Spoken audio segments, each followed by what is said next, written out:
আপুনি যেটো 4 নম্বৰ খুঁটাৰ কথা কৈছে আমি সেই খুঁটাটোৰ একেবাৰে সমীপতে আছো দৃশ্যাংশ দেখুৱাম কিন্তু তাৰ পূৰ্বে আমি ঐতিহাসিক এখন 6 মাইল ব্ৰিজৰ কেইটামান বিশেষ দৃশ্য দেখুৱাবলৈ বিচাৰিছো যেটো অসমৰ একমাত্ৰ অসমৰ যিসকল অভিযন্তা আছে তেওঁলোকে হেয়া কৰিব পাৰে মই দেখুৱাইছো কেইটামান দৃশ্যাংশ ভিডিও জাৰ্নেলিষ্ট যেটো আকাশ বৰ্মন আছে তেওঁ দেখুৱাব এই এনেকে বাহৰ কেইটামান খুঁটা পুৰি থোৱা আছে এই খুঁটাসমূহ আসলতে আমি সচৰাচৰ মাথাউৰি বা তেনেকে কোনো বান বিধ্বস্ত অঞ্চলত যেতিয়া এটা মাথাউৰি ভেটা হয় তেতিয়া এনেকৈ সিমেন্টৰ বস্তাত মাটি ভৰাই বা বালি ভৰাই এনেকৈ বাহৰ খুঁটা পুতা দেখা পোৱা যায় কিন্তু 6 মাইল উৰণীয়া সেতুখন এইটো পৰ্যায়ত কাম চলি আছে যে বাহৰ খুঁটা এনেকৈ পুতি তাত সিমেন্টৰ বস্তাত মাটি ভৰাই এনেকৈ এটা তেনেকুৱা এটা পৰিবেশ আমি নৈ পৰিয়াৰ যেটো পৰিবেশ দেখো যত নেকি মাথাউৰি ৰুধিবলৈ কৰা হয় তেনেকুৱা এটা আমি দৃশ্যাংশত দেখিছো দ্বিতীয়টো দৃশ্যাংশ আমি দেখুৱাবলৈ যত্ন কৰিছো যে কেডালমান লোহাৰৰ আপোনালোকে ৰেলিং দেখিব এই লোহাৰৰ ৰেলিং কিডাল আসলে এক প্ৰকাৰ ইয়াত সাপোৰ্ট দিবৰ বাবে অৰ্থাৎ ঢুকা দিবৰ বাবে ইয়াত লগোৱা হৈছে দুয়োটা দিশে এই ব্ৰিজখনৰ যদি আমি দুয়োটা দিশে দেখুৱাও তলত তেনেহলে দুয়োটা দিশে এনেকৈ কেইটামান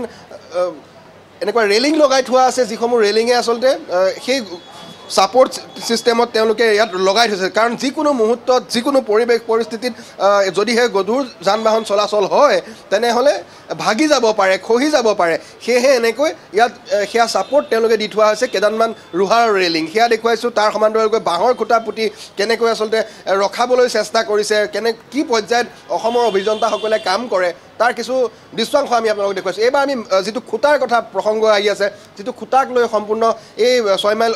উৰণীয়া সেতুখন আজি তাৰিখত অচল হৈ পৰিছে এক প্ৰকাৰ সেই খুঁটাটোৰ যিসমূহ বৃহৎ ফাট সেই ফাটসমূহ আমি দেখুৱাবলৈ যত্ন কৰিছো কেমেৰা লেন্সত যিমান দূৰ ঢুকি পাইছে আমি এই দৃশ্যাংশসমূহ দেখুৱাইছো এনেকৈ ভয়ংকৰ ফাট মেলিছে সেই খুঁটাটো আৰু তলৰ অংশটো যদি চাই কেইবাটাও অংশত এনেকৈ সিমেন্ট দি প্লাষ্টাৰ কৰা হৈছে সেই ফুটাসমূহ ঢাকিবলৈ এক প্ৰকাৰ যত্ন কৰা হৈছে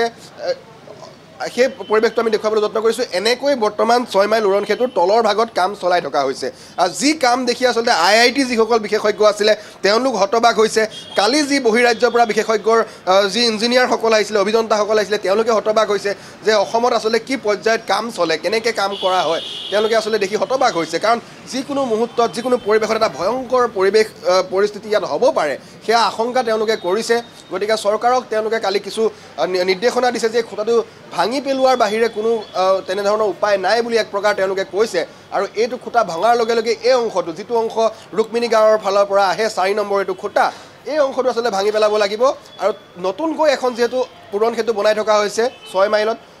যি ৰুক্মিণী গাঁও আছে সেই অঞ্চলটোত তাৰ একেবাৰে সমীপতে অৰ্থাৎ 100 মিটাৰ দূৰত এইখন যদি আকৌ বনাব লগা হয় এতিয়াই আসলে বাহিৰত ভয়ংকৰ যানজট গতিকে ভাবি চাওক যদি এইখন আকৌ পুনৰ সেই নিৰ্মাণ কাৰ্য আৰম্ভ হয় কেনে পৰ্যায়ত এটা যানজটৰ সৃষ্টি হ'ব জিএছ ৰোডত সেয়া সকলোৱে অনুমান কৰিব পাৰিছে 16 বছৰ বয়স হৈছে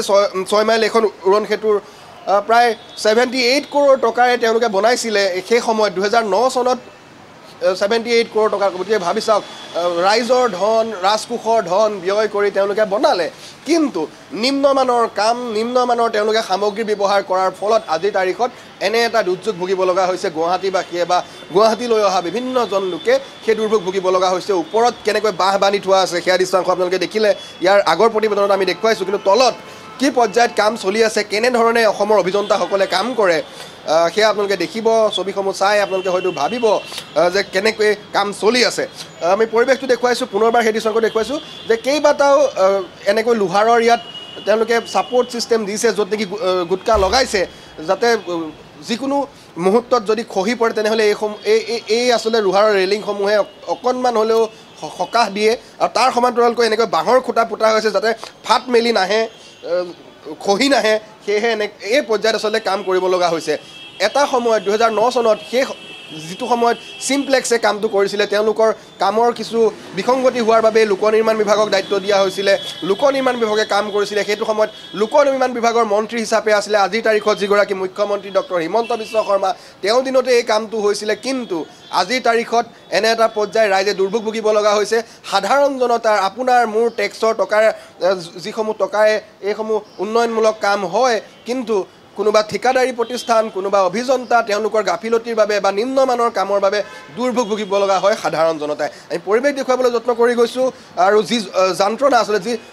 ভয়ংকৰ ট্ৰেফিক ইয়াত হয় ভয়ংকৰ যান-জঁট হয় সেই দৃশ্যাংশ আমি আপোনালোকক দেখাবলৈ যত্ন কৰি গৈছোঁ হয় নিশ্চয়কৈ পুলক মহন্ত আপুনি 6 মাইলৰ পৰিৱেশ আমাক দেখুৱালে এই মুহূৰ্তত কিন্তু আমি দেখিছোঁ যে গুৱাহাটীত উন্নয়নৰ নামত ইখনৰ পিছত সিখন উৰণ সেতু নিৰ্মাণ হৈ আছে আৰু খুব কম দিনৰ ভিতৰতে উৰণ সেতুসমূহ নিৰ্মাণ কৰি থকা হৈছে গতিকে এতিয়া মহানগৰবাসীৰ মাজত এটা প্ৰশ্ন